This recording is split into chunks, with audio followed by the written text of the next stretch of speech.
السلام علیکم نحمدہ و نصلی علی رسولہ الکریم اما بعد فاعوذ باللہ من الشیطان الرجیم بسم اللہ الرحمن الرحیم۔ ایران کے بارے میں پچھلے دنوں ان کے وزیر نے خارجہ نے، اس کا کیا نام ہے، کمچی کے چنگچی، اس نے پچھلے دنوں فرمان جاری کیا ہے امریکہ کو کہ امریکہ اس کے روحانی پیشوا خامنائی صاحب کو، آیت اللہ خامنائی صاحب کو خلاف اچھی زبان استعمال نہیں کر رہا، امریکہ اچھا رویہ نہیں استعمال کر رہا۔ تو اس نے امریکہ کو خبردار کیا کہ اگر ہمارے روحانی پیشوا اور مذہبی پیشوا کے خلاف امریکہ نے یہ رویہ اپنا نہ چھوڑا تو اس کے لیے ہم کوئی سدباب کریں گے۔ تو یہ یعنی کہ میں ایران کے ساتھ اس میں اظہار یکجہتی کرتا ہوں کہ بھئی آپ لوگوں نے، امریکہ والوں نے ایران کو تو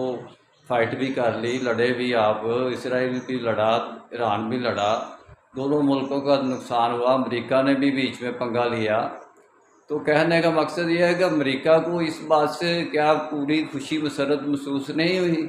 کہ انہوں نے یعنی کہ جو ایک سکسیس حاصل کر لی اور دونوں ملکوں کی لڑائی ختم ہو گئی؟ تو پھر ایرانی آیت اللہ بیچارے خامنائی کو کیوں کچھ کہہ رہے؟ جو پہلے خامنائی ہے، خامنائی کا مطلب ہوتا ہے کہ خام چیز کا نائی، یعنی کہ بہتر اچھا کوئی نائی نہیں ہے، خام نائی ہے۔ تو خامنائی کی شان میں گستاخی کی، یا ان کا مذہبی روحانی پیشوا ہے، اگر کسی مذہبی روحانی پیشوا کے خلاف آپ، آیت اللہ خمینی تو چلو ہوا نا، کوئی سیدھا نام ہے، تو خامنائی کا مطلب ہے کہ خام فارسی زبان بولتے ہیں نا ایرانی، خام کو کہتے ہیں خام مال، یعنی کہ درست نہ ہو۔ خامنائی کا مطلب یہ ہے کہ یہ نائی درست نہیں ہے جس کے لیے پاس آپ حجامت کرانے کے لیے جا رہے ہیں۔ تو وہ خامنائی صاحب کی عزت میں اب وہ کہہ رہے ہیں جی، وہ اس کے یعنی اس کی رسپیکٹ کے بارے میں بات کر رہے ہیں کہ اس کے خلاف کیوں بولا جا رہا ہے، امریکہ کیوں بول رہا ہے۔ تو بھائی یہ عجیب قسم کی باتیں ہیں، انہوں نے اپنی رسپیکٹ اپنے پاس سے بنا رکھی ہے، اپنے پاس سے ہی یہ باتیں اینڈ پہ یہ اس قسم کی کر رہے ہیں۔ پہلے ان کا سٹارٹنگ ایشو تھا کہ غزہ کے وجہ سے ہم اسرائیل کے ساتھ لڑ رہے ہیں، اور بعد میں ان کا یہ ایشو بن گیا کہ ہم اسرائیل کی وجہ سے یعنی کہ یہ پہلے بند کرے گا جنگ تو پھر ہم بند کریں گے، اس کے بعد تیسرے سٹیپ میں اب اس قسم کی باتیں کر رہے ہیں۔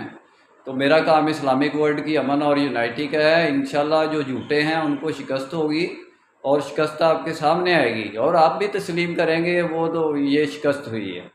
تو جو سچے ہیں ان کو